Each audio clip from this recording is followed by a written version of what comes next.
एक बहू इतनी ज़्यादा थक गई कि अपनी सासू माँ के लिए खाना नहीं बना सकती है। तो फ्रेंड्स, ऐसा बोला गया है, काफ़ी लोगों का मानना है कि मनीषा मतलब इतना थक गई है और रंजना इतना थक चुकी है कि अपनी सासू माँ के लिए खाना नहीं बना सकती। Hi friends, welcome back to my YouTube channel. कैसे हैं आप सभी? आई होप आप सभी अच्छे होंगे।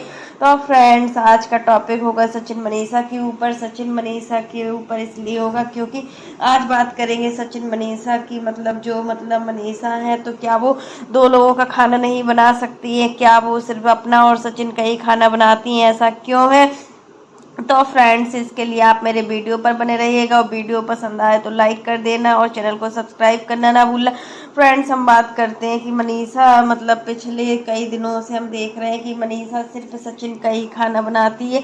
और आंटी जी ने अपने ब्लॉग में भी बताया हुआ था कि मनीषा का काम है सिर्फ सचिन को खाना अच्छे से बनाना, क्योंकि सचिन को किसी का खाना पसंद नहीं आता है, उसको सिर्फ मनीषा के हाथों का खाना ही पसंद आता है। तो यहाँ पर हम ये बोलेंगे कि ऐसी आदत नहीं डालनी चाहिए कि मतलब सिर्फ अपनी वाइफ का ही खाना पसंद है। अगर वाइफ अपने मायके चली जाएगी तो फिर खाना कौन खिलाएगा बनाकर? ये भी बहुत बड़ी बात होती है जब आपको अपनी माँ के हाथों का खाना और रंजना के हाथों का खाना पसंद नहीं आता है। तो क्या सिर्फ मनीषा ही रहेगी कि हमेशा? कभी तो मायके जाएगी। इसी वजह से मनीषा को आपने देखा होगा कि मनीषा जल्दी जल्दी मायके नहीं जाती। यहाँ तक कि मनीषा 6-6 7-7 महीने हो जाता है बट मायके नहीं जा पाती। और सभी लोग कहते हैं कि रंजना बार बार मायके जाती है। और रंजना मतलब 8 महीने हुए अभी शादी के, 8 नहीं 11 महीना हो गया है। तो मतलब अभी कितने बार वो जा चुकी है मायके, बट मनीषा अपने मायके में अच्छा नहीं लगता है। क्या कारण है? तो फ्रेंड्स, यही कारण है इनके घर का कि सचिन को मनीषा के हाथों का ही खाना पसंद आता है। और मनीषा मतलब अगर मायके चली जाएगी तो फिर खाना कौन बनाएगा? ये भी तो बहुत बड़ी बात मैटर करती है। अगर मतलब मनीषा चली जाएगी तो फिर सचिन भी भूख से व्याकुल रहेंगे और मतलब खाना जब अच्छा नहीं मिलेगा। वैसे भी सचिन, आप लोगों ने देखा होगा कि सचिन ज़्यादा खाना नहीं खाते, इनकी खाना खाने की क्वांटिटी बहुत ही कम है। ये एक रोटी ही खाते हैं, कभी कभी 2 रोटी खा लेते हैं। रोटी तो बहुत ही कम खाते हैं, बट चावल वावल खाना ज़्यादा पसंद करते हैं। और कितने नखड़े भी होते हैं इनके खाना खाने में, और इनको खाना अच्छा भी नहीं लगता है। सिर्फ मनीषा के हाथों का खाना ही अच्छा लगता है। जब इतना खाने में नखरे हैं ना, तभी तो ये इतना दुबले हैं और मतलब हेल्थ भी सही नहीं हो पा रही है। यहाँ मनीषा की भी हेल्थ कितनी डाउन होती जा रही है। अगर वो 4 दिन के लिए अपने मायके जाएगी तो उसका भी मन अच्छा रहेगा और एकदम फ्रेश फील करेगी, लेकिन ऐसा संभव नहीं हो पाता है। अभी आंटी जी ने बोला था कि मतलब जो पूजा भी अपने घर गई है, मतलब अपने ससुराल तो एक ही दिन के लिए गई थी, बेंगलोर गई हुई। उसके बाद आंटी जी ने बोला था आपको 4-5 दिन के लिए मनीषा को भी भेज दिया जाएगा मायके। लेकिन अब देखिए मनीषा कब जाती है, क्योंकि अभी तो आ रहा है दीपावली, दीपावली के बाद आएगा छठ का त्यौहार।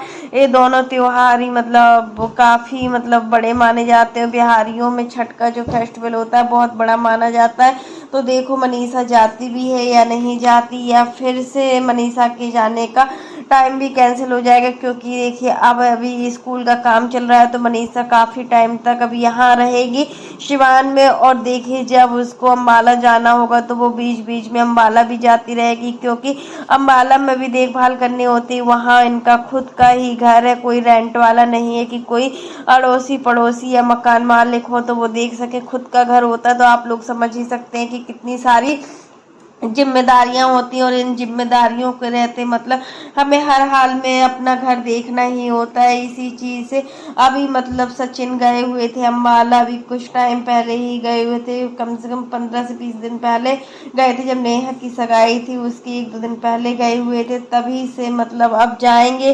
तो अभी कुछ कंफर्म नहीं है कब जाना है। अभी तो स्कूल का इतना सारा प्रेशर है, स्कूल में भी काम भी लगा हुआ है, अच्छे तरीके से स्कूल बन भी रहा है।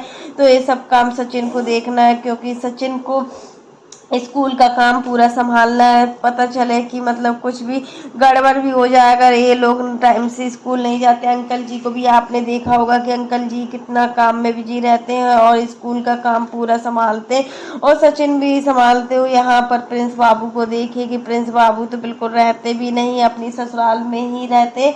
उनको अपनी सास से ही ज़्यादा मतलब रहता है, ना कि उनको अपने घर से मतलब रहता है। घर में कुछ भी होता रहे या कोई कुछ भी करे, उनको कोई कोई मतलब नहीं होता है, क्योंकि होता है ना जब घर का छोटा बच्चा होता है वो बहुत ज़्यादा लाडला होता है और बहुत ज़्यादा जिद्दी होता है। जिद्दी तो देखो कहा जाए तो इनके घर में सभी लोग हैं।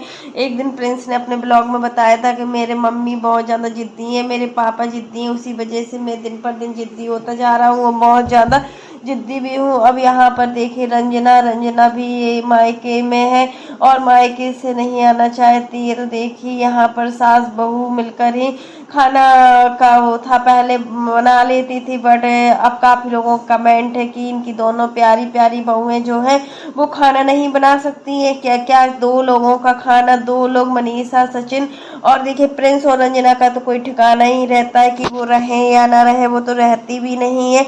अब बचे दो लोग आंटी अंकल, देखो अपना हस्बैंड वाइफ का खाना तो बनाना ही बनाना है बट दो लोगों का खाना नहीं बना सकती क्या?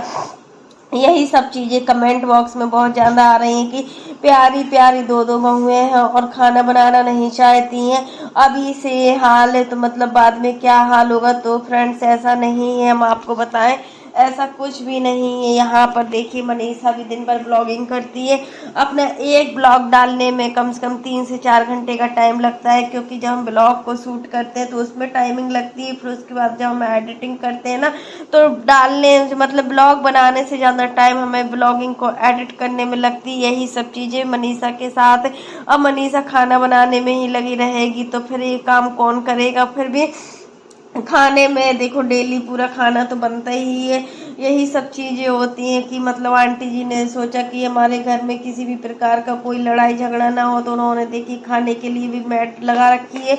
और यहाँ पर पहले आंटी जी ने झाड़ू पोछा वाली तो लगी थी और खाने के लिए आटा आटा सान कर जाती थी और सब्जी काट करके जाती थी। वो पूरा सिर्फ इन लोगों को रोटी बनानी होती थी और जो दाल फ्राई करनी होती थी, चावल बनाना होते थे, यही सब काम करना होते थे बट यही काम भी नहीं हो पा रहा है। तो आंटी ने सोचा कि चलो अब मैड लगा ली जाए, क्योंकि जो रोज़ का जो झकझक होता है ना वो सही नहीं होता है, रोज़ का लड़ाई झगड़ा भी ठीक नहीं रहता है। वही चीज़ें इनके घर में हो रही थी कि डेली कलह मच रही थी खाना को लेकर।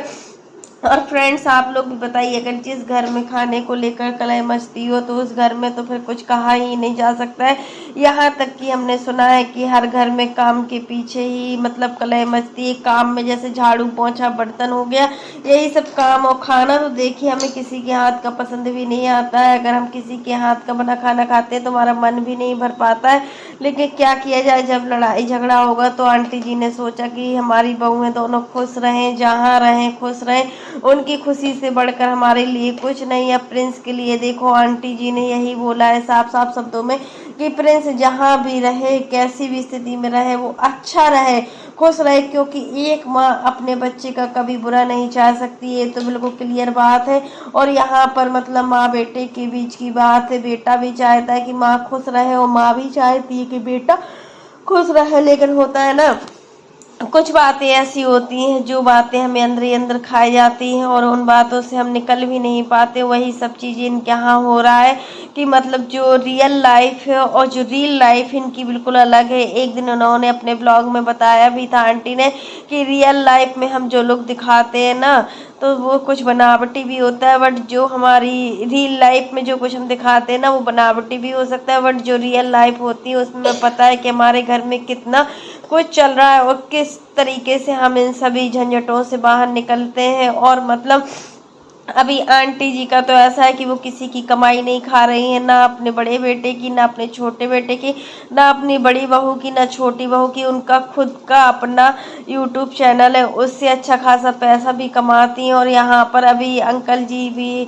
इतना कुछ करते हैं, पूरे घर का खर्चा अंकल जी उठाते हैं। तो फिर ऐसा कुछ भी नहीं है कि मतलब कोई पैसे की दिक्कत हो, बट रोज़ रोज़ की जो चीज़ होती कलह कलह बहुत बड़ी चीज़ होती है।